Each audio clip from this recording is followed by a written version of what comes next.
मोक्षमार्गदाता नमो राजचन्द्र प्रभुसार उर्वशी समूरे वसो सदा परमाधार। जेणे जाण्यो खरो आत्मा आत्माने अन्य अन्यने अक्षय पूर्ण ज्ञानिते सिद्धने धन्य धन्य छे। अज्ञानतिमिरान्धानां ज्ञानाञ्जनशलाकया चक्षुरुन्मीलितं येन तस्मै श्रीगुरवे नमः। सत्श्रुतने नमस्कार, असीम उपकारी आत्माने नमस्कार, तारक त्रिपुटीने नमस्कार, महावित्रोने नमस्कार, महाविત્રો સમાન મુરબ્બીઓ મુમુક્ષુને નમસ્કાર। પરમ કૃપાળુ દેવ પ્રણીત વચનામૃતજી ક્રમાંક 20।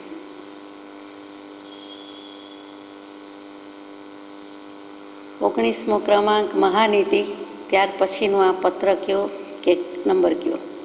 એકાંતવાદ એ જ જ્ઞાનની અપૂર્ણતાની નિશાની। હે વાદીઓ, મને તમારે માટે દર્શાવે છે, કારણ શિખાઉ કવિઓ કાવ્યમાં જેમ તેમ ખામી દાબવા જ શબ્દનો ઉપયોગ કરે છે, તેમ તમે પણ જ એટલે નિશ્ચયતા શિખાઉ જ્ઞાન વડે કહો છો। મારો મહાવીર એમ કોઈ કાળે કહે નહીં, એ જ એની સત્કવિની પેઠે ચમત્કૃતિ છે। પત્ર પૂરો થઈ જાય છે।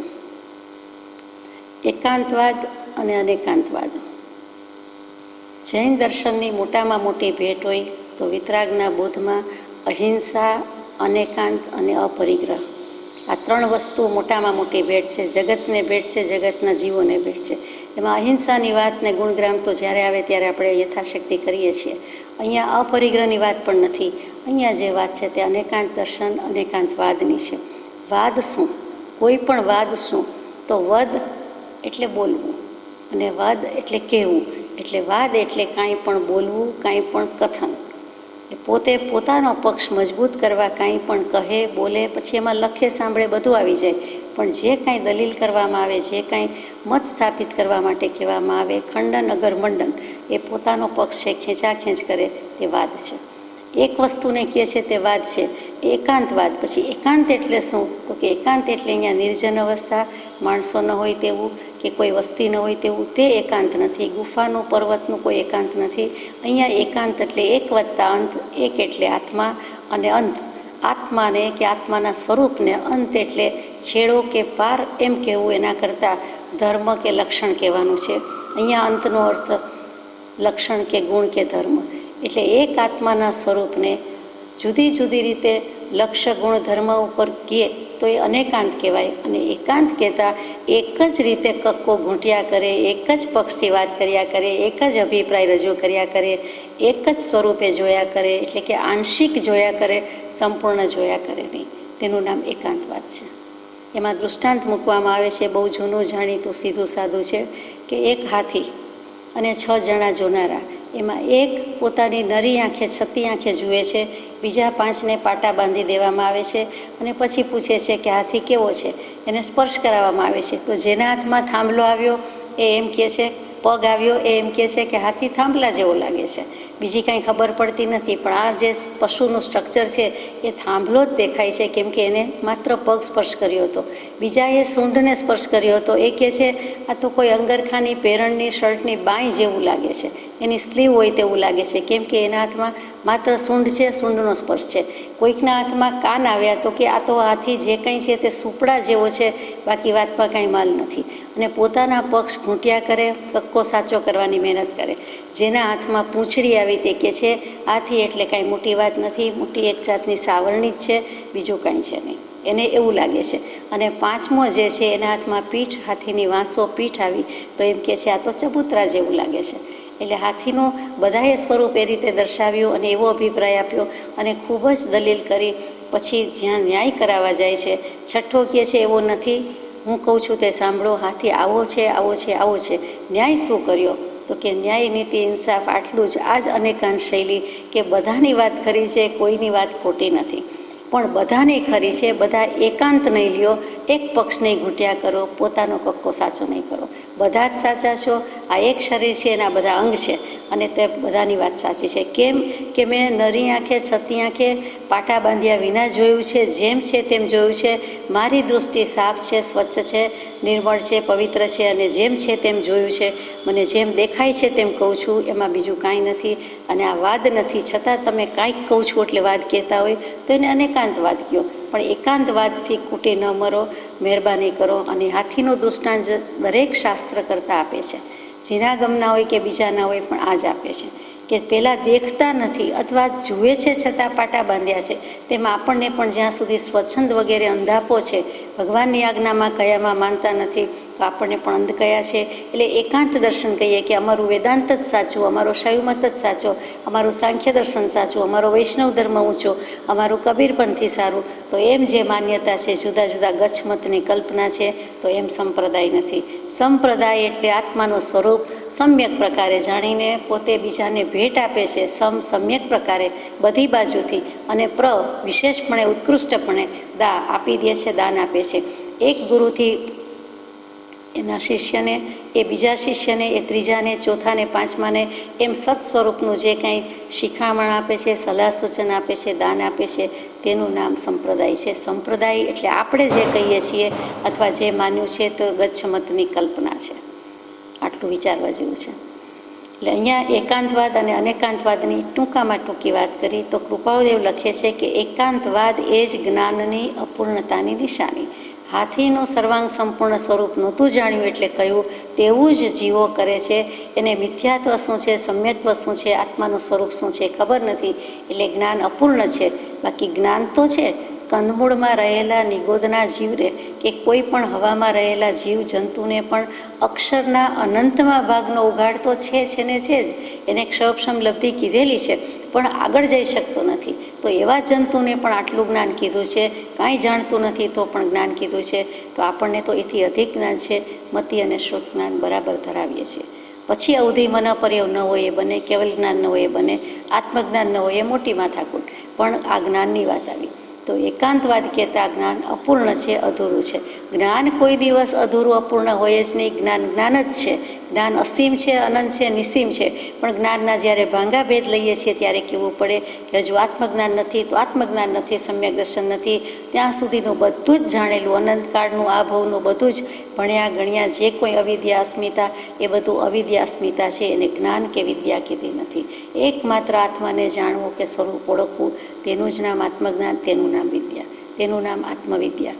આપણે બચપણમાં સુવાક્ય લખી આપતા નોટબુક ઉપર આવતું કે સા વિદ્યા યા વિમુક્તયે. વિદ્યા તો તે જ કહેવાય કે જે વિમુક્તિ એટલે કે મોક્ષે લઈ જાય. બાકી બધી અવિદ્યા છે. એટલે જ્ઞાન ખરું પણ અહીંયા અપૂર્ણ છે. જેવું મિથ્યાત્વ જાય છે, સમ્યક્ત્વ જ થાય છે. એટલે તરત જ આજ સુધીનું જાણેલું સઘળું જ્ઞાન તો હતું જ, પણ મિથ્યા કહેવાતું હતું. એ મિથ્યા હતું, ન કામનું હતું, દેહાદ્યાસપૂર્વકનું હતું. તો એ બધું સમ્યક્ત્વ થતાં સવળું થઈ ગયું અને એને જ્ઞાન કહેવાય છે, સમ્યક જ્ઞાન કહેવાય છે.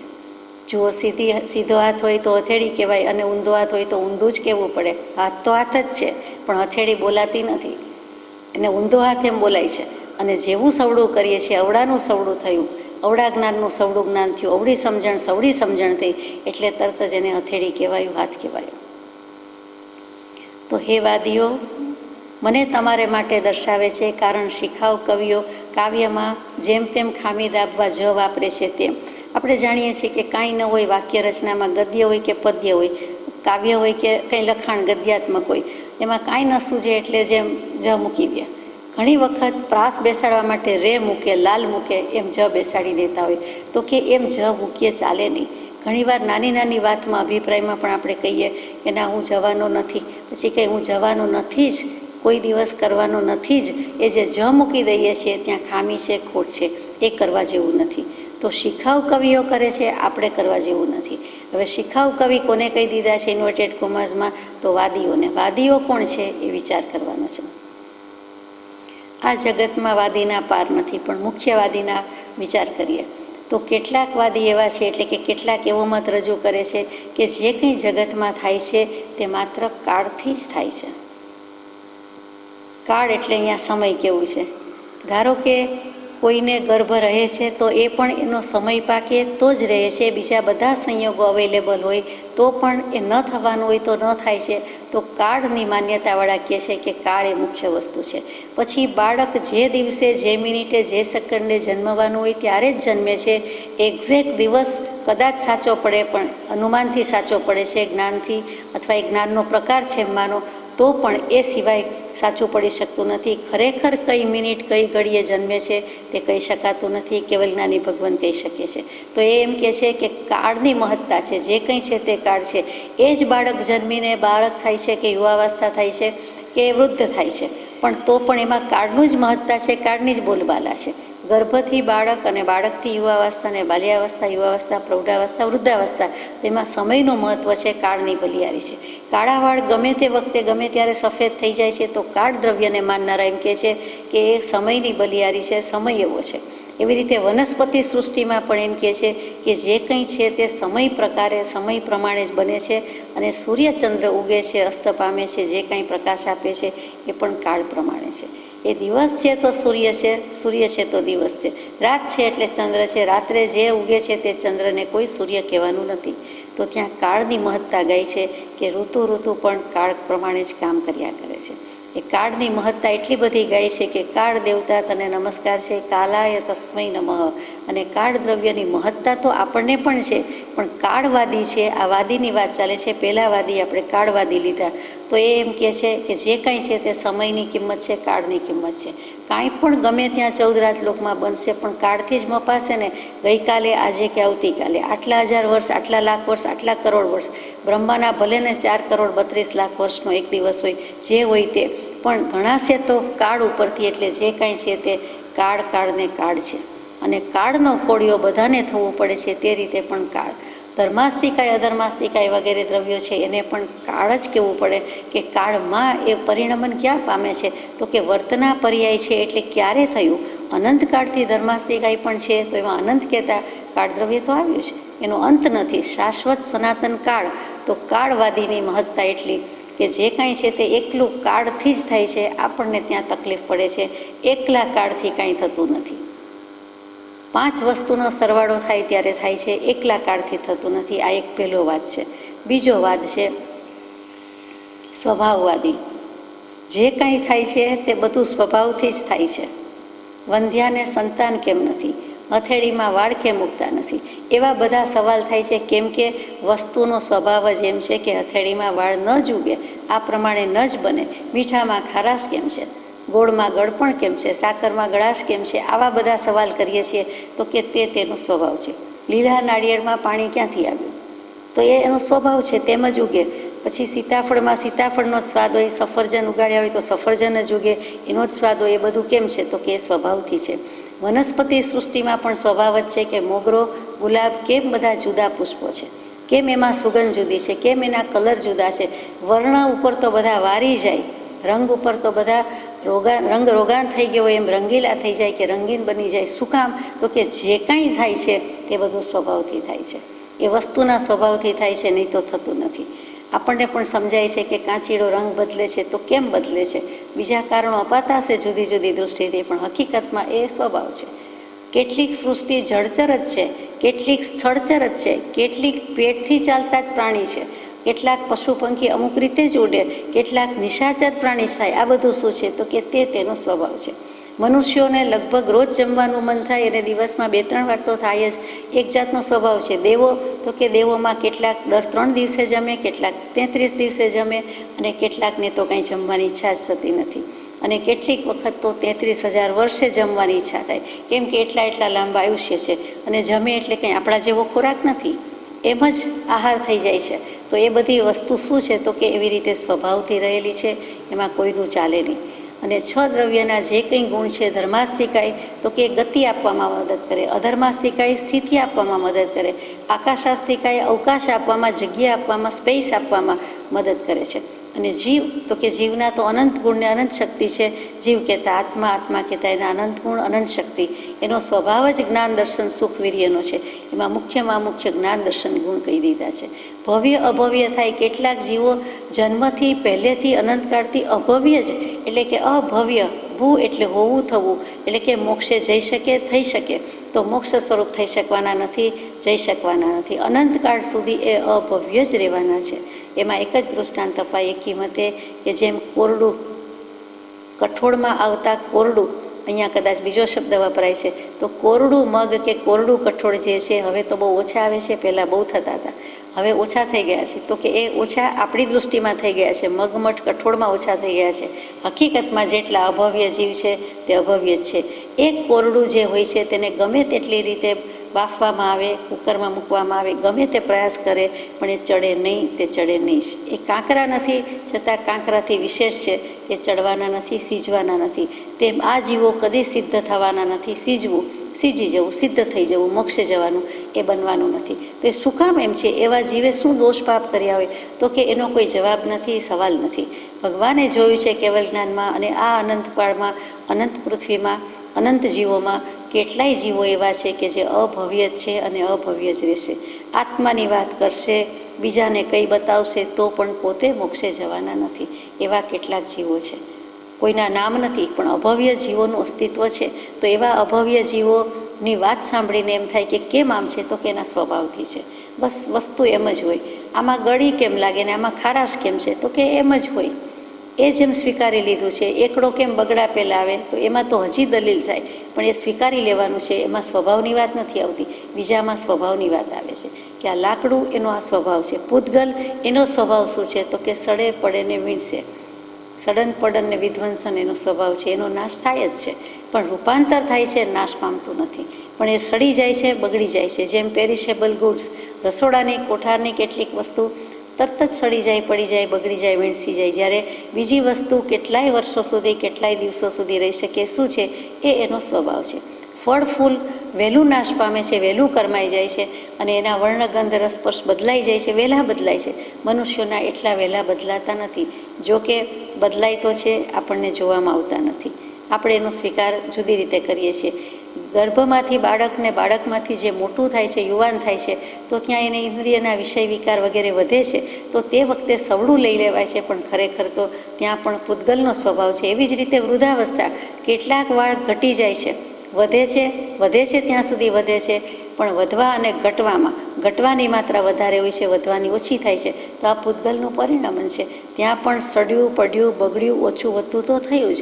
રોમ રાય, રૂંવાટી વગેરે પણ ઓછી વધતી થાય છે, અથવા એવું દેખાય છે, પણ એનો સ્વભાવ છે, એ ઉગવાનો સ્વભાવ છે. હથેળીમાં ન જુગે એટલે ન જુગે. એમ જે કેટલીક વસ્તુ સ્વભાવથી છે, તો સ્વભાવાદી કહે કે સ્વભાવ વિના જગતમાં કાંઈ નથી. જે કાંઈ છે તે સ્વભાવ અને સ્વભાવ છે. તમે સ્વભાવને માનો, એકલા સ્વભાવથી જ આ સકલ વિશ્વ છે. એક ભેદે નિયમ, એ જ આ જગતનો પ્રવર્તક છે. એમ કૃપાળુનું વચન છે. એ કબૂલ છે કે જે કંઈ થાય છે આ જગત વ્યવસ્થા છે, તો દરેક વસ્તુ એના સ્વભાવથી નિયમમાં પરિણમે છે, વ્યવસ્થા રૂપે છે, માટે આ બધું ચાલે છે. આ જગત ઘણું વ્યવસ્થિત છે. જીનાગમ પ્રમાણે આ ષટ દ્રવ્યાત્મક જગત, ધર્માસ્તિકાય, અધર્માસ્તિકાય, આકાશાસ્તિકાય, પૂતગલાસ્તિકાય, જીવાસ્તિકાય અને કાળ, આ 6 દ્રવ્ય સિવાય 7મું દ્રવ્ય નથી. 9 તત્વ સિવાય 10મું તત્વ નથી, અને 8 કર્મ સિવાય 9મું કર્મ નથી. આમ તો અનંત છે, પણ મુખ્ય ભાગ પાડીએ ત્યારે આ પ્રમાણે છે. તો એ બધું સ્વભાવથી છે. વળી આધ્યાત્મિક દૃષ્ટિએ જુઓ તો પણ જે કાંઈ થાય છે તે સ્વભાવમાં થાય છે. ત્યાં સ્વભાવ એટલે આપણે વ્યક્તિનો પ્રકૃતિ સ્વભાવ કહીએ છીએ તે નહીં, ઘણીવાર ભૂલી જવાનું છે. ત્યાં સ્વભાવ એટલે મીઠાનું ખારાશ, સાકરની ગળપણ, એ જે ગુણ છે, ધર્મ છે, અસાધારણ લક્ષણ છે કે જે બીજામાં મળશે નહીં. એ પોતાની આઈડેન્ટિટી સાચવીને બેઠા છે. દરેકના ગુણ લક્ષણ જુદા છે. કેટલાક સામાન્ય છે અને કેટલાક વિશેષ છે, કેટલાક કોમન છે. ગળપણ એઝ એ હોલ કોમન છે. તો સાકર, ખાંડ, ગોળ વગેરે ઘણી વસ્તુ જે કંઈ હોય તે બધામાં ગળપણ છે. પણ જ્યારે આઈડેન્ટિફાઈ કરવામાં આવે છે ત્યારે જુદી છે કે ગોળની ગળપણ અમુક રીતે જ હોય, સાકરની અમુક જ હોય. સાકર અને ખાંડમાં તો very close to each other, તેમ છતાં બંનેના સ્વાદમાં, બંનેના ગળપણના સ્વાદમાં ફરક છે. તો કે કેમ? તો કે એનું કેમ શું? નો રીઝન એઝ સચ, કોઈ કારણ નથી, પણ સ્વભાવથી છે. એવી રીતે અધ્યાત્મ જગતમાં પણ જે કંઈ બને છે તે તેના સ્વભાવથી થાય છે, સ્વભાવના ફલકમાં જ બને છે. જીવનો સ્વભાવ જ એવો છે, અસાધારણ જ્ઞાન અને લક્ષણ, દર્શન એના ગુણ અને લક્ષણ છે. જીવ અજીવથી ક્યાં જુદો પડે છે? તો કે એનો સ્વભાવ ઉપયોગ છે, એનું લક્ષણ છે. ઉપયોગ એ જીવનું લક્ષણ છે. આ અજળ એટલે કે અચેતન એવા જળ દ્રવ્યોમાં એ ઉપયોગ નથી. જળને ભાવ છે, જળ ભાવે જળ પરિણમે, પણ એને ઉપયોગ નથી. એ વસ્તુ ખાસ સમજવા જેવી છે અને એ જ સ્વભાવ થયો. એટલે જે કાંઈ છે તે સ્વભાવ અને સ્વભાવ એમ સ્વભાવવાદી કહે છે. એ આપણે પણ માનીએ છીએ સ્વભાવ છે, પણ બધું સ્વભાવથી થાય છે. સ્વભાવના ફલકમાં બધું તરે છે એમ કૃપાળદેવ પણ કહે અને કુંદકુંદાચાર્ય ભગવાન પણ કહે, કેમ કે બધાને કહેવું જ પડે. વસ્તુ એમ જ છે, વસ્તુની સ્થિતિ આ પ્રમાણે જ છે. આ જગત કોણે બનાવ્યું? તો કે અનાદિ નિધન છે, અનાદિ અનંત છે. કોઈ સૃષ્ટિનો સર્જન કરતા કોઈ બ્રહ્મા, અગર તો વિષ્ણુ, અગર મહેશ, એવી કોઈ માન્યતા છે નહીં. એમ જીનાગમ માનતું નથી. આત્મા પોતે જ બધું કરે છે, તો સ્વભાવથી થાય છે અને તે પ્રમાણે સૃષ્ટિ છે. આજ કેમ ભારત કહેવાયું? તે વખતે ભારત મોટું હશે, વર્ષોના વર્ષો પહેલાં. બૃહદ ઇન્ડિયા, બૃહદ ભારત અત્યારે છે એના કરતાં ભારત દેશ ઘણો મોટો, અથવા તો ભારત ક્ષેત્ર ઘણું મોટું. પણ એ બધું કેમ છે? આ નદી નાળા સરોવર કોણે બનાવ્યા? કોઈક તો બનાવનાર હોય ને તો ના કહે છે. બધું એના સ્વભાવથી છે.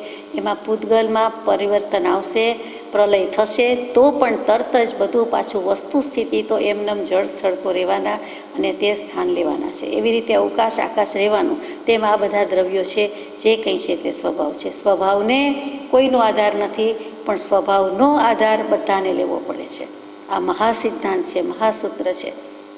તે સ્વભાવને કોઈનો આધાર નથી. દરેક વસ્તુ પોતાના સ્વભાવથી છે, ગુણથી છે, લક્ષણથી છે, એને કોઈનો આધાર નથી. એ પોતાનું સ્વતંત્ર અલાયદું અસ્તિત્વ ધરાવે છે. પણ સ્વભાવના આધાર વિના, આશ્રય વિના કોઈ કાંઈ જીવ અજીવ કાંઈ કરી શકતું નથી. આ સિદ્ધાંત છે. ત્રીજો પક્ષ છે, ત્રીજા નિયતિવાદી છે, કે તમે કાળવાદી ને સ્વભાવવાદી અધૂરા છો, અધૂરા ઘડા છલકાય અને તમારે બઈની વાત ખોટી છે. તો નિયતિવાદી શું કહે છે? નિયતિ એટલે ભવિતવ્યતા, હોનહાર. જે બનવાનું હોય તે બને છે, બનનાર ફરનાર નથી. અને જે બનવાનું બને, નહીં બનવાનું નહીં બને. તો હે જીવ, તું એવી ફિકર કેમ કરે છે, ચિંતા કેમ કરે છે, નકામી કરે છે. એટલે ત્યાં નિયતિવાદી નિયતિને જ મહત્ત્વ આપે છે, કે જે થવાનું હોય તે થાય. જે નિર્માણ હોય એમાં મીનમેક નથી. એમાં જે લેખ લખાયા છે એમાં કાંઈ ફેરફાર થઈ શકે નહીં. લેખ લખાયા છે એટલે પોતે પોતાના કર્મ બાંધી આવ્યો છે. તે લેખ લખનાર એટલે છઠ્ઠા દિવસે બાળકને એ વિધાતા લેખ લખવા આવતા નથી.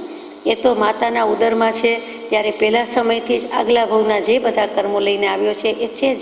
એમાં પણ 2-5 મહિના પછી જીવ આવે છે એમ નથી. એનામાં ચેતન તત્વ તો પહેલા સમયથી છે, પહેલી સેકન્ડના અસંખ્યાતમાં ભાગથી છે. કેમ કે નહીં તો બીજ ન હોય તો ઉગે કેવી રીતે?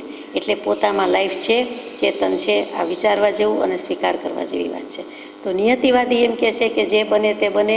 જેમ કે ઉનાળો ને ગ્રીષ્મ ઋતુ, ઘણા ફળ પાકે છે. એમાં એક બધાને વાવતું કેરી કે આંબો, તો કે એ વખતે સરસ સુગંધ આવે છે અને સરસ મોર બેસે છે. જેટલો મોર બેઠો હોય છે તેટલી કેરી થતી નથી. શું કામ? કેટલોક મોર ખરી જ જાય છે, કેટલોક કોઈ ખાઈ જાય છે, વગેરે વગેરે. અને ન કાંઈ થાય તો પણ, ધારો કે ખરતું નથી એમ હોય તો પણ એ મોરમાંથી બધી કેરી બેસતી નથી, લાગતી નથી. તો શું કામ કેરી લાગતી નથી? તો કે એનું કોઈ કારણ નથી. જેટલી લાગવાની હોય તેટલી લાગે, જ્યારે લાગવાની હોય ત્યારે લાગે, જ્યારે પાકવાની હોય ત્યારે પાકે. પરાણે મહાપ્રયાસે બધા બીજા ઉપાયથી કૃત્રિમ રીતે પકાવી દે છે, પણ નિયતિવાદી એમાં માનતું નથી. એ ઠીક નથી. રાવણ અને રામ યુદ્ધની કેટલી બધી ના પાડી, મંદોદરીએ સમજાવ્યા, વિભીષણે સમજાવ્યા, વગેરે વગેરે. પણ અંતે રામ સમજાવે છે તો પણ, રામ દ્વારા કોઈ સમજાવે છે તો પણ એ સમજતા નથી. અંતે પોતાની શક્તિ પોતાને જ કામ માગી, નાકામયાબ નીવડી. પોતાની શક્તિ હોવા છતાં, પોતે તીર્થંકર નામ ગોત્ર બાંધી દીધું છે, પોતે ઋષિ હોવા છતાં, તપસ્વી હોવા છતાં, અને પોતાની જ પુત્રી સીતા માટે આટલો બધો ઝઘડો કર્યો, એ નિમિત્ત અને બનનાર હતું. અને મોતનો પોકાર આવ્યો અને લક્ષ્મણના હાથે જૈન રામાયણ પ્રમાણે રાવણની વધ થયો અને પોતાના ચક્ર વડે વધ થયો એમ પણ કહેવાય છે. કેમ કે એમ જ બનનાર હતું. પોતે જે હઠ લઈને બેઠા હતા એ હઠ વશાત એને પણ યોગી હઠ ભેગી થઈ, રાજહઠ ભેગી થઈ, બધી હઠ ભેગી થઈ અને તેમનો અંતે વિનાશ થયો. દ્વારકા બળી જવાની હતી, એ દ્વારિકાનો નાશ નિશ્ચિત હતો. શ્રી કૃષ્ણ પરમાત્મા એ વખતે પણ જાણતા હતા, તો પણ બીજા બધાને કીધું કે યાદવા સ્થળી આ યાદવ કુળનો સંહાર થઈ જશે. જેને જવું હોય તેને જાઓ, જેને ધર્મ ધ્યાન કરવો હોય, દીક્ષા લેવી હોય, સંયમ લેવો હોય, ચારિત્ર લેવું હોય, જીનાગમ પ્રમાણે જેને જે રીતે કરવું હોય તે કરો. હું જે કોઈ બીજા હશે તેનું ભરણ પોષણ રક્ષણ કરીશ. પણ પોતે દીક્ષા, વ્રત, નિયમ, સંયમ એક આટલો પણ લઈ શક્યા નથી. એ નહીં બનનાર. ભવિષ્યમાં ભગવાન થવાના છે. આવતી 24મીમાં એ તીર્થંકર દેવ થવાના છે. જૈન આગમ પ્રમાણે 12મા અમમ નામના તીર્થંકર દેવ થવાના છે. તે શ્રી કૃષ્ણ પરમાત્મા. અને થોડા હજાર વર્ષોની, લાખો વર્ષની વાર છે. પહેલાં તીર્થંકર દેવને 82,500 વર્ષની વાર છે અને એમને થોડી વધારે વાર છે. પણ તેમ છતાં તે વખતે શ્રી કૃષ્ણજીએ કીધું નથી, પોતે કરી શક્યા નથી. એવા કર્મનો ઉદય છે એટલે વ્રત નિયમ લઈ શક્યા નથી. બીજાને કહે છે, બીજાને ચેતવે છે, છતાં કેટલાક નીકળી ગયા અને કેટલાક નીકળતા હતા. ત્યારે જ જાણે કે દરવાજો પડે છે અને બધા જે રીતે સુરાપાનમાં મસ્ત હતા અને યાદવ કુળનો, વંશનો બધાનો સંહાર થયો અને યાદવા સ્થળી જાણે હતી ન હતી થઈ ગઈ. કેમ? તો હોનહાર, ભવિતવ્યતા. આવી દ્વારિકા, આવી સુવર્ણપુરી, આવી સોનાની દ્વારિકા એ બળી જાય અગર તો કોઈને કોઈ રીતે વિનાશ પામે એ સાંભળ્યું છે. પણ એમ બનવાનું હતું અને બનીને રહ્યું. પોતે કાંઈ કરી શક્યા નથી, વ્રત નિયમે લઈ શક્યા નથી, આડા હાથ દઈ શક્યા નથી. એ શું સૂચવે છે? તો કે એમ જ બનનાર એ ભાવિ, એ ભવિતવ્યતા. પરશુરામ જેવો પરશુરામ 21 વખત પૃથ્વીને નક્ષત્રી કરવાનું, ક્ષત્રિયોનો સંહાર કર્યો, 21 વખત કર્યો. સામે બ્રાહ્મણોની હત્યા પણ થઈ. છેવટે સુભૂમ નામના ચક્રવર્તીથી પરશુરામની હત્યા થઈ. કેમ? તો કે એમ જ બનનાર હતું. બધા પ્રયત્ન કરી જોયા હતા, કોઈ કારીફ આવી નહીં. એવી જ રીતે આ જમાનાની વાત લઈએ, મોડર્ન ટાઈમ્સની વાત લઈએ તો પ્લેગ વગેરે થાય. સુરતમાં કેવો થયો હતો એ પહેલાં પણ, ઘણા વર્ષો પહેલાં, આપણા જન્મ પહેલાં પણ પ્લેગ થયા છે. એવા મહામારી ઉપદ્રવ થાય છે. કેમ? એ થવાનું હોય એટલે થાય છે. ગમે તેટલી સાવચેતી હોય, નિમિત્ત મળી રહે છે, થઈ જાય છે. અને એવા નિમિત્ત હાજર હોય ત્યારે પણ ન થવાનું હોય તો ન જ થાય. ગમે તેટલી અશુચિ ગંદકી હોય, એવા જમ્સ હાજર હોય, પણ બનનાર નથી તો પ્લેગ થતો જ નથી. જમ્સ તો બધા હાજર જ હોય છે. ધરતી ઉપર, તરસી ધરતી ઉપર વરસાદ આવવાનો હોય, બધા જ નિમિત્તો હાજર હોય. વાદળ, વીજળી અને નીચે દેડકા બધું તૈયાર હોય, પણ એને ન વરસવું હોય તો ન જ વરસે. એટલે કે પોતાની ઈચ્છા પ્રમાણે નથી, પણ એ સ્વભાવ ઉપર છે. અને અહીંયા સ્વભાવ કરતાં પણ નિયતિ ઉપર ગયું કે એનો સ્વભાવ છે વર્ષા ઋતુમાં વરસાદ આવવાનો. તેમ છતાં પણ નિયતિ એમ કહે છે કે હોનહાર નથી તો નથી જ.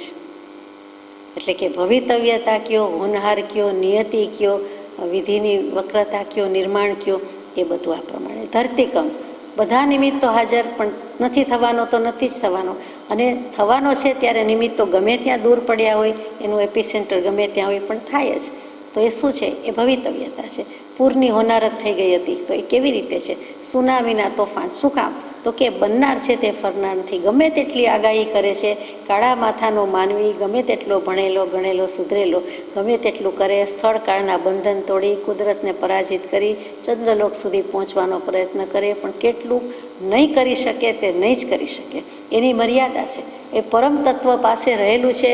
સુપર હ્યુમન બિંગ એની પાસે છે. કેવલી થાય છે, પરમાત્મા તત્વ થાય છે, એની પાસે શક્તિ છે.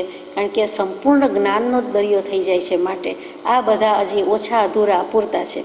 એવી જ રીતે નિયતિવાદીમાં ખાસ એક દલીલ કરવામાં આવે છે, જૂની જાણીતી છે એટલે કહેવાનું મન થાય. જીનાગમમાં પણ આવે, અજૈન શાસ્ત્રોમાં પણ આવે, અને આપણને પણ ખબર છે. પંચતંત્રની વાત હશે ઘણું કરીને. હોલો હોલી છે, ઝાડ ઉપર રહે છે, ટેસ્ટથી રહે છે. નીચે સામે દૂર શિકારી આવી ગયો છે.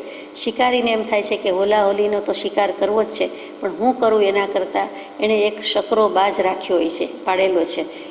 એ કરે તો કેવું? એટલે એ બાજને મોકલે છે. બાજ શકરો હોલા હોલી પાસે જાય છે. હજી જવા જાય છે તે પહેલાં શિકારીના હાથમાં રહેલું બાણ પણ તૈયાર છે, છૂટું છૂટું છે. ત્યાં નીચેથી નાગ, સાપ નીકળો, એણે દંશ દીધો. એટલે ત્યાં ને ત્યાં શિકારીના હાથમાંથી પડી ગયું, બાણ પડી ગયું, પોતે પડી ગયો, અને પોતે એ સાપના, નાગના ઝેરથી ત્યાં ને ત્યાં તત્કાળ મૃત્યુ પામ્યો. અને હાથમાંથી બાણ છૂટ્યું, તે શકરાને વાગ્યું, એટલે બાજ પક્ષીને વાગ્યું, એ પણ નીચે પડી ગયો. બંને શિકારી, શિકારીનો શિકાર, કાળનો શિકાર થઈને રહ્યા. શું કામ? તો કે તેમ બનનાર એ હોનહાર. અને બચી કોણ ગયું? સહી સલામત કોણ રહી ગયું? પેલા નિર્દોષ હોલો હોલી. તો આ નિયતિ, આવા તો રોજ દૃષ્ટાંત થાય. આપણે જીવનમાં જગતમાં જ્યાં ત્યાં જોઈએ જાણીએ છીએ કે આ દૃષ્ટાંતો એટલે કે નિયતિ તે નિયતિ, ભવિતવ્યતા તે ભવિતવ્યતા. ન બનવાનું હોય તો ન જ બને અને બનવાનું બનીને જ રહે છે. ચોથો પક્ષ કહે છે કર્મવાદી. તમે બધાય જૂઠા છો. કાળ, સ્વભાવ, નિયતિ ત્રણેયની વાત ખોટી છે.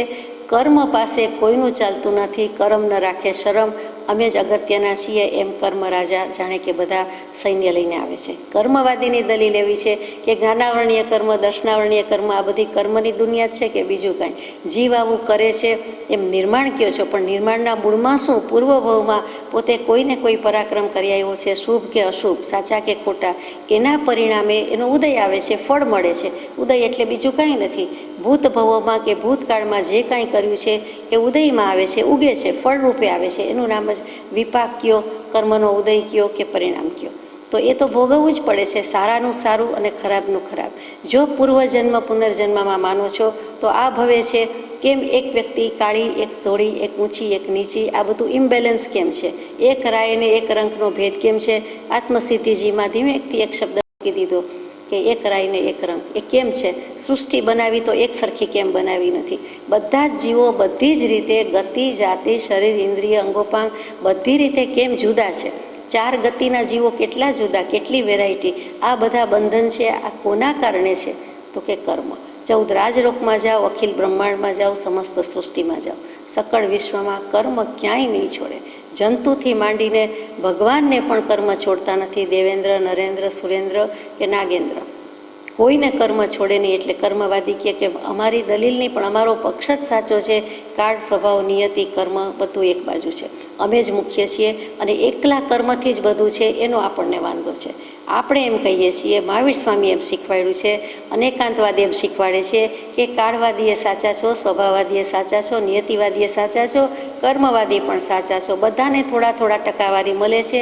એક ફ્રૂટ છે, મોટું ફ્રૂટ છે, પણ બધા ભાગ પાડીને ખાવ. કોઈક વખત કોઈકને નાની ચીર આવે, કોઈકને મોટી આવે, કોઈકના વધારે ટકા, કોઈકના ઓછા ટકા.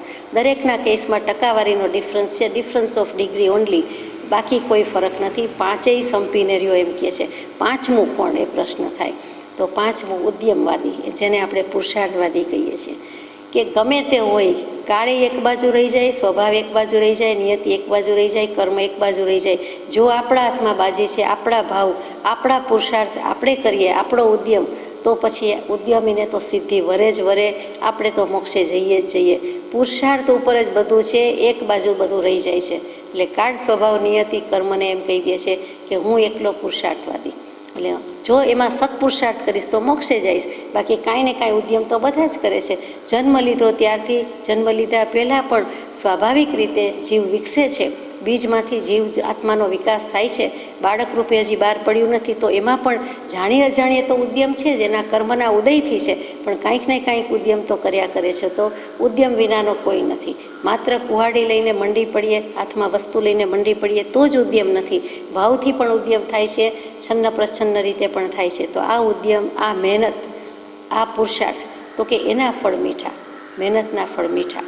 એટલે ઉદ્યમ કરીએ તો જ બધું છે. ઉદ્યોગિનઃ સિંહમ સમુપૈતિ લક્ષ્મી. કોઈ પણ બાબતમાં જે ઉદ્યમ કરશે, જે મહેનત કરશે, તેને પૈસા મળશે, તેને લક્ષ્મી મળશે, તેને સંપત્તિ મળશે, છેવટે તેને આત્મલક્ષ્મી પણ મળશે.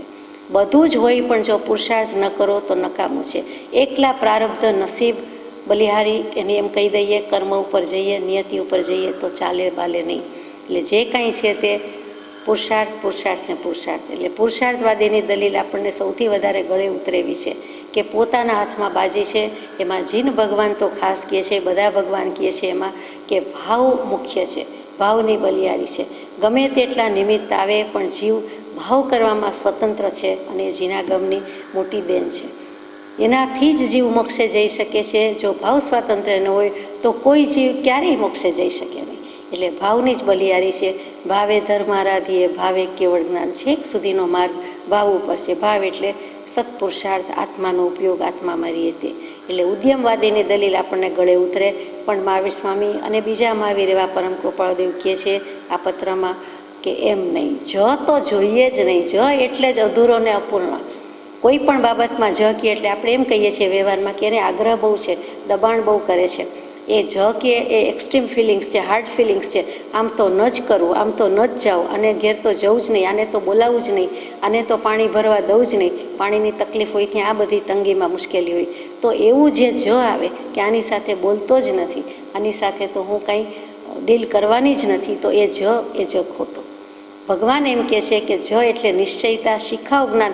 બીજો અધૂરો છે, અપૂર્ણ છે એમ માનો, પણ બીજાનું અનઅસ્તિત્વ ન રાખો. બીજાને સાવ ધૂતકારી ફટકારી નહીં દો કે બીજો પણ છે, અસ્તિત્વ ધરાવે છે, એની દૃષ્ટિએ એ સાચો છે, મારી દૃષ્ટિએ હું સાચો છું.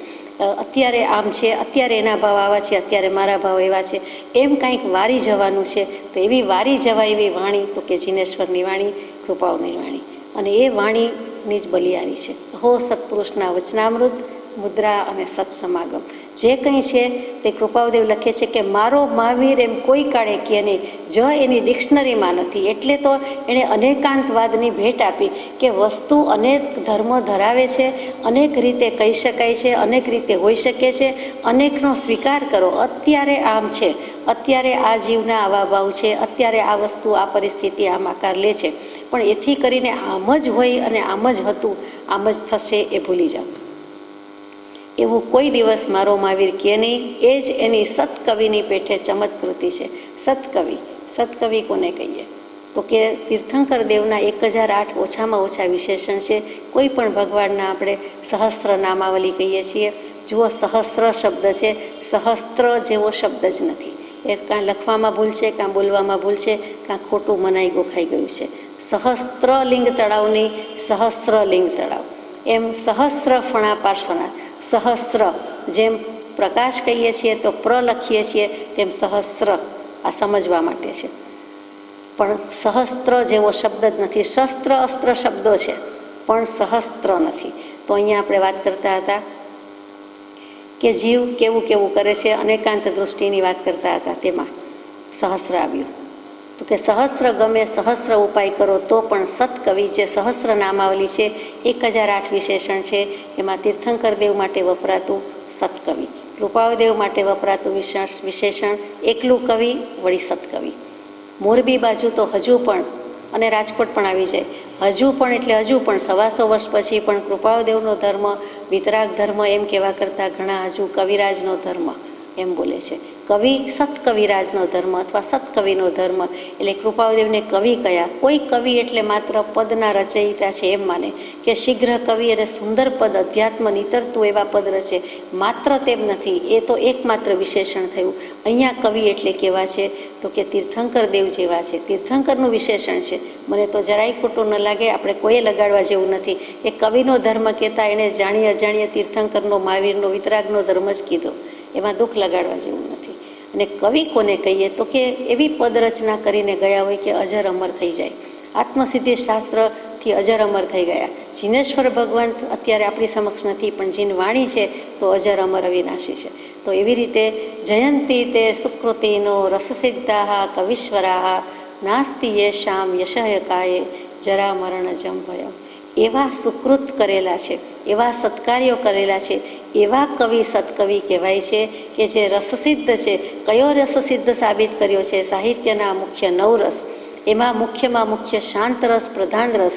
શૃંગાર રસ ગાઈને કવિ અમર થઈ જાય એમ નહીં, પણ શાંત રસમાં પરિણત થાય અને કરે, બીજાને પ્રેરે, તેનું નામ આવા રસસિદ્ધ કવિશ્વર પુરુષ તે પરમ કૃપાળદેવ. અને તેમની યશરૂપી કાયાને કોઈ દિવસ જરા મરણનો ભય નથી, જન્મ મરણનો ભય નથી, અર્થાત અજર અમર અવિનાશી છે.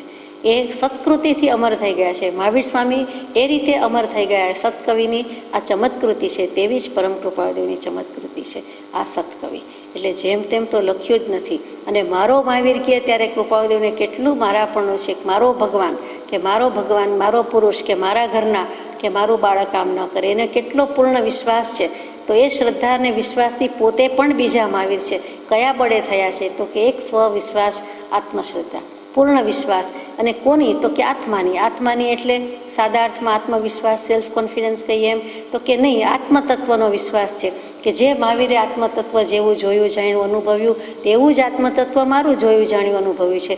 અને તેથી હું પણ મહાવીર છું. અમે બીજા શ્રી રામ અથવા શ્રી મહાવીર થયા છીએ. અમે પરમાત્મા સ્વરૂપ થયા છીએ એમ કૃપાળુદેવ કહી શક્યા. કેમ? તો કે રામચંદ્રજી પણ મોક્ષે ગયા, મહાવીર સ્વામી પણ મોક્ષે ગયા, અમે પણ મોક્ષે જઈએ છીએ. તો ત્યાં તેમણે ચોખ્ખું કહી દીધું છે અને એ જ એની ચમત્કૃતિ છે. એની બલિહારી શું છે? અને અહિંસા, અનેકાંત અને અપરિગ્રહ વૃત્તિ. જે મહાવીર સ્વામીને હતા એ જ કૃપાળુદેવના છે. એટલે તેમણે ત્યાં અહીંયા અનેકાંતવાદની વાત મૂકી દીધી છે. હવે અનેકાંતવાદ શું એ લઈએ. આ 5 વાદ ઉપરથી આપણે કન્ક્લુઝન લઈ લીધું કે કાળ, સ્વભાવ, નિયતિ, કર્મ અને પુરુષાર્થ 5ય વાદી છે, ખોટા નથી. કોઈ પણ ઘટના ઘટે છે, કાંઈ પણ બને છે, ક્યાંય પણ બને છે તો જીનાગમનો સિદ્ધાંત છે કે આ 5 વસ્તુથી જ બને છે, ત્યાં જ છે. 5 વસ્તુ જોઈએ છે, એક વસ્તુથી બનતું નથી. જને આ બાજુ લઈ જવાનો છે કે કાંઈ પણ ટકાવારી ઓછી વધતી હોય પણ 5 વસ્તુ હોય તો જ કોઈ પણ વસ્તુ આકાર લે છે. એટલે કાળ, સ્વભાવ, નિયતિ, કર્મ, પુરુષાર્થ. પુરુષાર્થને કેટલીક વાર ઉદ્યમ કહે છે. એ 5ની બોલબાલા છે. આ 5ને સમવાય કીધા છે. 5 સમવાય એટલે 5નું ટોળું, 5નું ગ્રુપ. પણ અહીંયા 5નો ગ્રુપ કહીએ એટલે સમવાય, કે આ 5 વસ્તુ એટલે 5 સમવાય બોલીએ એટલે આ 5 નામ યાદ આવી જાય. અને 5 સમવાયથી જે કાંઈ બને છે તે બને છે. એને એકાંતે ગ્રહણ કરીએ છીએ તે એકાંતવાદ થઈ ગયો અને એ જ્ઞાનની અપૂર્ણતાની નિશાની. એના પરથી ભાગ પડ્યા પાખંડીના 363 ભેદ થયા. આ 5 વસ્તુઓ પરથી પાખંડી થયા અને 363 ભેદ કયા. કેવી રીતે કયા? તો કે જીવના 563 ભેદ અને પાખંડીના 363 ભેદ. એમ યાદ રહી જાય એમ છે. જીવના 563 ભેદ કેટલા? તો કે બહુ ટૂંકમાં આપણે કહીએ તો દેવોના 98 ભેદ, નારકના 14 ભેદ, મનુષ્યના 303 ભેદ અને તિર્યંચના 48 ભેદ. તિર્યંચમાં કોણ આવ્યું? તો કે મનુષ્ય, દેવ, નારક સિવાયના જે કોઈ રહ્યા તે પશુ, પંખી, વનસ્પતિ અથવા નથી દેખાતા તેવા હવામાં રહેલા જીવો, બધા જ જીવો આવી ગયા. એ તિર્યંચ ગતિમાં છે. તો આ 4 ગતિમાં મુખ્ય ભેદ કયા? તે 4 જીવના ભેદ એટલે કોઈ પણ જીવના, મનુષ્યોના એમ નહીં તો 563. અને ઇઝી ટુ રિમેમ્બર એટલે આ 363 છે તે મિથ્યાત્વીના ભેદ કીધા, ખાસ કરીને પાખંડીના. પાખંડી શું છે? તો કે પ્રાપ્તિ કરવાની બદલે ખંડ, ટુકડામાં વિભાજિત કરી દે છે. અખંડ રહેવાની બદલે અખંડ એવા આત્મદ્રવ્યની વાત જુદી જુદી કરે છે, ખંડિત કરીને કહે છે, ટુકડા પાડીને કહે છે, તોડી ફોડીને કહે છે, ખંડન બંડન કરી નાખે છે. તેનું નામ પાખંડી, બીજું કાંઈ નથી. પાખંડીના ભેદમાં ક્રિયાવાદી, અક્રિયાવાદી, અજ્ઞાનવાદી અને વિનયવાદી લીધા. તો ક્રિયાવાદી કેવી રીતે છે? તો કે એના 180 ભેદ મૂક્યા. એ કેવી રીતે? તો કે 5 સમવાય હમણાં જે લીધા તે કાળ, સ્વભાવ, નિયતિ, કર્મ, પુરુષાર્થ. અને 5 સમવાયને સ્વ આત્મા અને પર આત્મા ઉપર ઉતારવાના, એટલે કે વિચારવાના. મારી દૃષ્ટિએ આમ છે, બીજો આત્મા એની દૃષ્ટિએ આમ છે, કોઈ પણ સ્વ અને કોઈ પણ પર. એટલે એ 5 ગુણ્યા એ રીતે 10 થઈ જાય. અને ત્યાર પછી શાશ્વત અને અશાશ્વત ઉપર ઉતારે છે. એટલે કે કાયમી અને કામચલાઉ એ રીતે ઉતારે છે. એમ બધો ગુણાકાર કરતાં કરતાં એક સમવાયનો ગુણાકાર કરે, એવી રીતે 5 નો કરે, એમ ગુણાકાર કરતે સરવાળો 180 આવે. ત્યાં 180 ભેદ ક્રિયાવાદીના થાય. એટલે ભગવાને કેટલું સૂક્ષ્મ નિરૂપણ કર્યું છે કે એક 5 સમવાયમાંથી એક સમવાય એનો પણ સ્વઆત્મા ઉપર, પરાત્મા ઉપર, શાશ્વત ઉપર, અશાશ્વત ઉપર. તો એ બધા ક્રિયાવાદી થયા. અને આપણી ભાષામાં ક્રિયાવાદી એટલે એકાંતે ક્રિયામાં જ ધર્મ માને, કે યજ્ઞ યાગ કરો તો જ ધર્મ, ક્રિયાકાંડ કરો તો જ ધર્મ, દરરોજ તિલક પૂજન કરો તો જ ધર્મ, આટલા ફૂલની આંગી થાય તો જ ધર્મ, આટલી માળા થાય તો જ ધર્મ. તો બધી જ ક્રિયા થઈ. અથવા તો પારેવાને ચણ નાખીએ તો જ ધર્મ. તો 24 કલાક, 12 કલાક, 8 કલાક એ જ કરવાનું. એમ જે ધર્મ માની લીધો છે, ગાયને નીણ નાખીએ તો જ ધર્મ. બધો ધર્મ, બધો પુણ્ય છે. ધર્મ આત્માનો સ્વભાવ, તે આત્માનો ધર્મ, તે બધું પુણ્ય થાય છે. એમાં પણ સદભાવથી કર્યું હોય તો સત્પુણ્ય છે, નહીંતર તો કેટલીક વખત પુણ્ય પણ નથી, કોઈ બીજા ભાવથી કરીએ છીએ, માન, પૂજા, દેખાદેખી, ઈર્ષા વગેરે, અથવા અણગમો, અથવા કોઈના કહેવાથી, અથવા મહાપરાણે કરીએ છીએ તો તેમાં પણ ધર્મ નથી. તો અહીંયા ક્રિયાવાદીમાં આ નાની વાતમાં આટલું છે. તો આ બધા ભેદ લઈએ તો કેટલી વાત થાય? તો કૃપાળુદેવ કહે છે ક્રિયાવાદી મિથ્યાત્વી છે, પાખંડી છે, 180 પ્રકારે છે. બીજો પ્રકાર મૂક્યો છે અક્રિયાવાદી. તે આપણને જલ્દી સમજાયું છે નાસ્તિક. કાંઈ કરવાની જરૂર નથી. ક્રિયા શું, કર્મ શું, ધર્મ શું, પુણ્ય નથી, પાપ નથી, સ્વર્ગ નથી, નરક નથી. ટેસ્ટથી આ ભવ મીઠા તો પરભવ કોણે દીઠા, જીવી જવાનું છે. આ ભવ મળ્યો છે તો રહી જાણવાનું છે, જીવી જાણવાનું. એના 84 ભેદ મૂક્યા. કેવી રીતે? તો કે 5 સમવાય અને 6ઠી ઈચ્છા બેન મૂકી. કે 6ઠી ઈચ્છા, હવે ઈચ્છાને શેમાં લેવી? તો કે એક ભાવ છે ઈચ્છા. અહીંયા મોહ નહીં કીધો, રાગ નહીં કીધો, પણ ઈચ્છા જ કીધી છે. બધા શાસ્ત્રોમાં ઈચ્છા જ મૂકી. તો કે 5 સમવાય છે અને જીવ જે કંઈ ભાવ કરે છે, ભાવ તો આપણે બોલીએ છીએ સામાન્ય શબ્દોમાં, કોઈ પણ જીવ સમજી શકે એવો શબ્દ તે ઈચ્છા. કે શું થયું? તો કે મને ઈચ્છા થઈ. એટલે આપણી ભાષામાં મન થયું, મન ન થયું તો ઈચ્છા થઈ, ઈચ્છા ન થઈ. 5 સમવાય અને ઈચ્છા, એને સ્વ ઉપર અને પર ઉપર ઉતારવાના અને છેલ્લે 7 તત્વથી ગુણવાના. એમાં જીવ, અજીવ, આશ્રવ, સંવર, નિર્જરા, બંધ અને મોક્ષ, આ 7 તત્વ લેવા. પુણ્ય અને પાપને એમણે ઉડાડી દીધા. કેમ કે આ ભવ પરભવ બીજું કંઈ છે નહીં. હવે પછી શું? એટલે પુણ્ય પાપ કરવાની ને ભૂતકાળને ભવિષ્યકાળને ભોગવવાની કંઈ વાત જ આવતી નથી. અત્યારે પંચમહાભૂતથી ઉત્પત્તિ થઈ છે અને જીવે કાંઈ બીજું કરવા જેવું નથી. એ અક્રિયાવાદી, નાસ્તિકવાદી છે, આપણને સંમત નથી. એટલે એ પણ એકાંત મત છે. જુઓ, બધા દર્શન ધીમે ધીમે લઈ લેશે કૃપાળુદેવ. ત્યાર પછી અજ્ઞાનવાદી છે, એના 67 ભેદ કીધા. કેવી રીતે? તો કે કોઈ પણ સવાલ કરો, કોઈ પણ પ્રશ્ન કરો, કોઈ પણ વાત કરો તો 7 એંગલથી થઈ શકે. 8મો એંગલ, 8મો અભિપ્રાય નથી. કોઈ પણ વસ્તુ હોય, વસ્તુ છે, વસ્તુ નથી, વસ્તુ છે નથી, વસ્તુ અવક્તવ્ય છે, વસ્તુ છે છતાં અવક્તવ્ય છે, વસ્તુ નથી છતાં અવક્તવ્ય છે, અને 7મો વસ્તુ છે નથી અને છતાં અવક્તવ્ય છે. સ્યાદ અસ્તિ, સ્યાદ નાસ્તિ, સ્યાદ અસ્તિ નાસ્તિ, સ્યાદ અવક્તવ્ય, સ્યાદ અસ્તિ અવક્તવ્ય, સ્યાદ નાસ્તિ અવક્તવ્ય અને સ્યાદ અસ્તિ નાસ્તિ અવક્તવ્ય. આ 7 સિવાય 8મું હોય નહીં. કોઈ પણ બાબત હોય, આ આમ છે, આ તેમ છે, આ છે છતાં નથી, છે અને નથી, છે છતાં કહી શકાતું નથી, નથી છતાં કહી શકાતું નથી, અને છે નથી છતાં કહી શકાતું નથી. કેમ? એનું નામ જ સપ્તભંગી, અને એ જ સ્યાદવાદ, એ જ અનેકાંતવાદ. અનેકાંતવાદનું બીજું નામ તે સ્યાતવાદ. સ્યાત શું? તો કે અસ ધાતુ છે, સંસ્કૃતમાં અસ ક્રિયાપદ છે. અસ એટલે હોવું અને થવું, એના પરથી અસ્તિત્વ શબ્દ આવ્યો. એ અસ ઉપરથી સ્યાત. સ્યાત એટલે કદાચિત, શાયદ, કોઈ એક અપેક્ષાએ. આમ સાદી રીતે આપણે કદાચિત, શાયદ કહી દઈએ છીએ, તે કદાચ, પણ ખરેખર કોઈ અપેક્ષાએ, કોઈ રીતે. આ અપેક્ષાએ આ ગળ્યું છે, આ અપેક્ષાએ આ નાનું છે, આ અપેક્ષાએ આ મોટું છે. નાનું ને મોટું એટલે શું?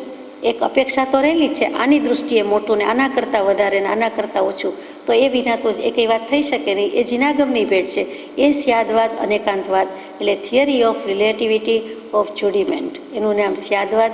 અને સ્યાદ કહેતા જ હોવું અને થવું, અમુક અપેક્ષાએ અમુક દૃષ્ટિકોણથી. તે સપ્તભંગીનું શું નામ આપ્યું છે શાસ્ત્રોમાં? તો કે the epistemological and logical theory of the Jains. જ્યારે જ્યારે પાશ્ચાત્ય વિદ્વાનો લખે, ઇંગ્લિશમાં લખવાનું આવે, અહીંયાના વિદ્વાનો કે આપણે પણ ઇંગ્લિશમાં લખવાનું આવે, તો એપિસ્મોલોજી શબ્દ જ મોટો ભારેખમ વિચારતા બોલતા કરી મૂકે. અને વસ્તુ સમજવામાં પણ ભારેખમ જ છે કે સપ્તભંગી છે. આવા સ્યાદવાદની વાત મૂકી છે, આવા અનેકાંતવાદની વાત મૂકી છે. અને જર્મન ફિલોસોફર થઈ ગયો, એનો સ્પેલિંગ ખબર નહીં, ઉચ્ચાર પીરો થાય તે, તો એ જર્મન ફિલોસોફર, ગ્રીક ફિલોસોફરની વાત છે. એણે પણ કહી દીધું કે આ સંશયવાદ કે અનિશ્ચયનો સિદ્ધાંત નથી, આ જેમ તેમ નથી. બધાને એમ થાય કે કદાચ આમ ને કદાચ આમ, એટલે પછી આમાં તો તમે કંઈ જવાબ જ સરખો આપતા નથી. ગોઈંગ ગેટિંગ નોવેર, એકે મેળના નહીં કે શું કરવાનું છે ખબર જ નથી પડતી. તો એનો સીધો સાદો જવાબ એટલો જ કે એક સાથે એક વસ્તુ કે વ્યક્તિની વાત એક રીતે થઈ શકે. બોલીએ છીએ ત્યારે ગમે તેટલું બોલવું હોય તો પણ એક સાથે કેટલુંક બોલી શકાય? એક વાક્ય જ બોલી શકાય, એક શબ્દ જ બોલી શકાય છે. એક એક અક્ષર મળીને જે કાંઈ અનંત વર્ગણાનો મળેલો અક્ષર, એનો શબ્દ અને શબ્દનું વાક્ય, એટલે આપણને એમ થાય એક સાથે એક શબ્દ કે વાક્ય બોલી શકાય, બધા બોલી શકાય નહીં. એ જ વસ્તુ આમાં છે કે કોઈ પણ વસ્તુની વાત, કોઈ પણ ઘટનાની વાત એક સાથે કેટલુંક લખી શકાય, કેટલુંક બોલી શકાય. જેટલું આત્મામાં, મનમાં હોય એટલું વાણીમાં આવે નહીં, વાણીમાં હોય એટલું લેખીની કલમમાં આવી શકે નહીં. એનું નામ અનેકાંતવાદ. તેમ છતાં આવા અનેકાંતવાદની ઘણાએ ભારોભાર પ્રશંસા કરી અને કેટલાક ટીકાકારો પણ થયા.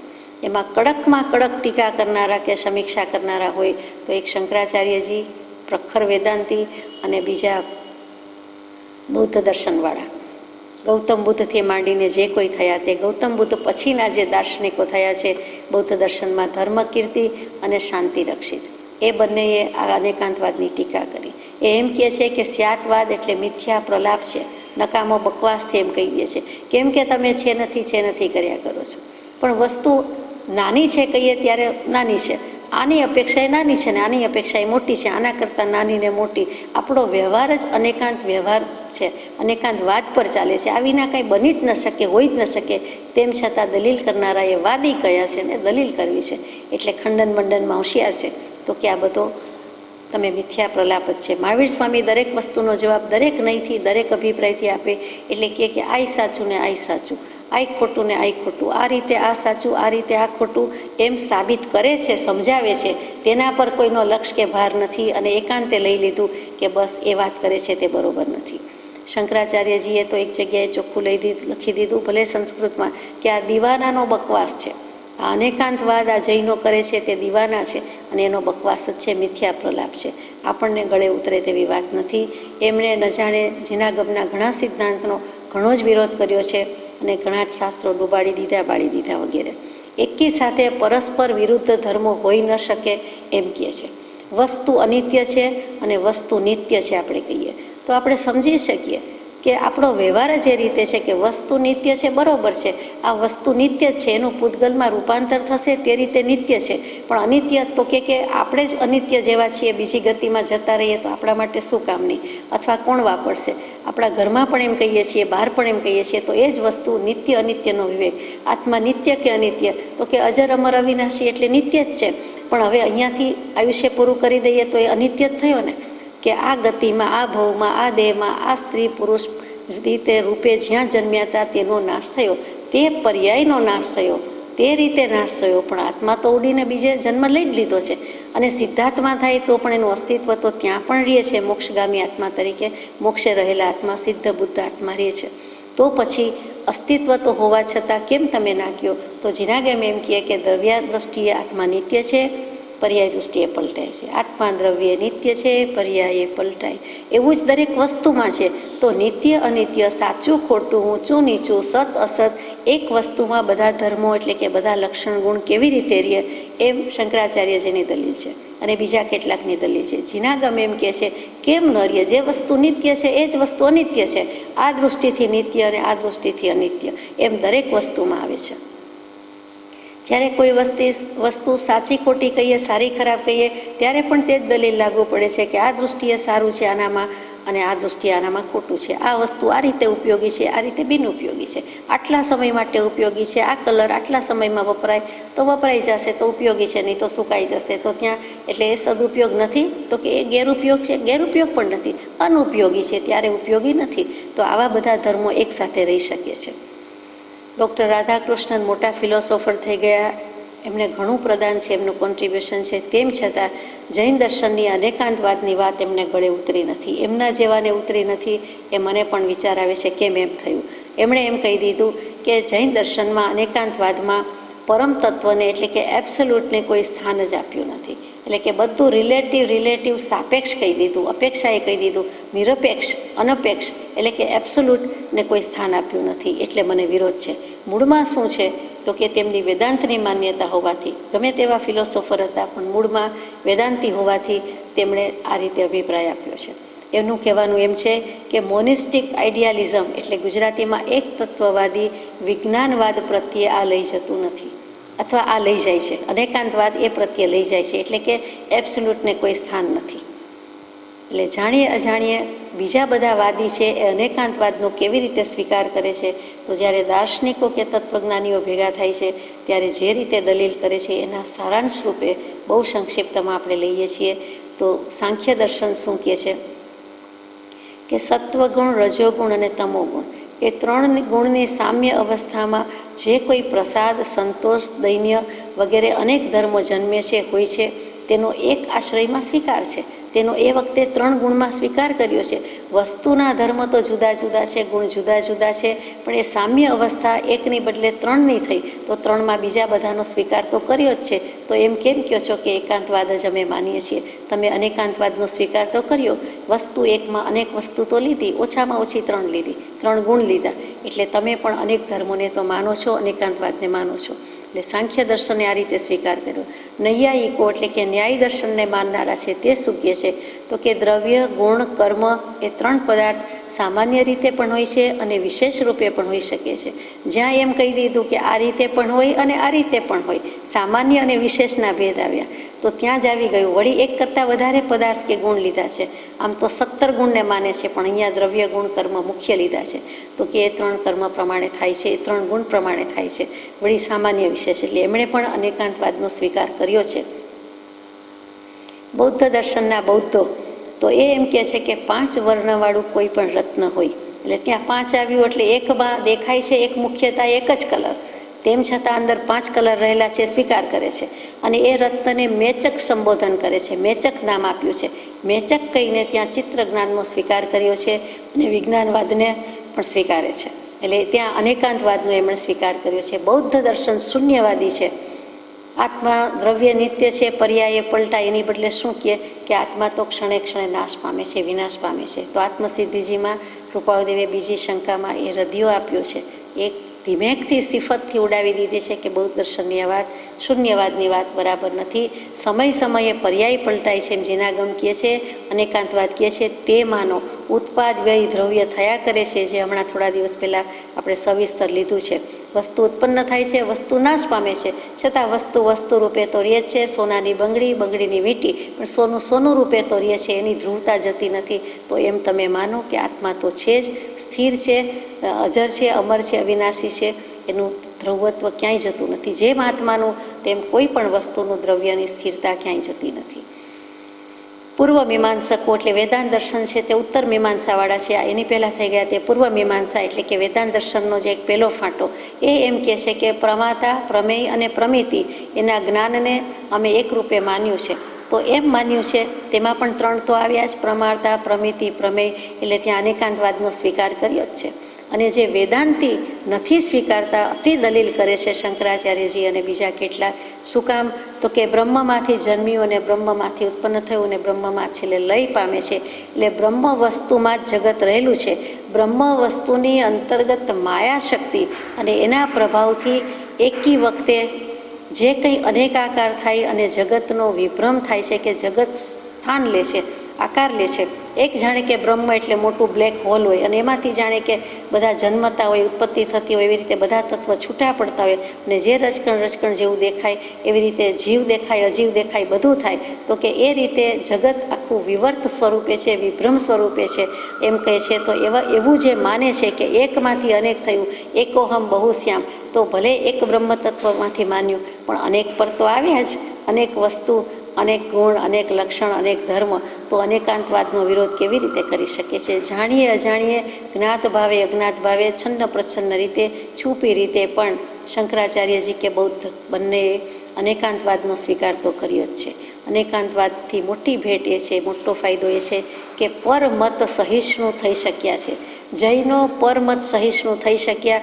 બીજાના મતને, બીજાના દર્શનને, બીજાના અંગને અવકાશ આપ્યો, જગ્યા આપી કે આવો આવો, અમે ઉત્તમ અંગ મસ્તક રૂપે અમે જૈન દર્શન, પણ હાથ, પગ, વાંસો, પીઠ બધાની જરૂર છે. એક અવયવની, એક શરીરને ઘણી જરૂર છે, એક અવયવની જરૂર છે, તો બધાનો સમાવેશ કર્યો છે. સાગરમાં બધી સરિતા સમાય છે, તેમ જૈન દર્શન સાગર, અને એમાં બધી જ જુદી જુદી દર્શન કે માન્યતા કે વાત તેને સરિતા રૂપે સ્થાન આપ્યું છે.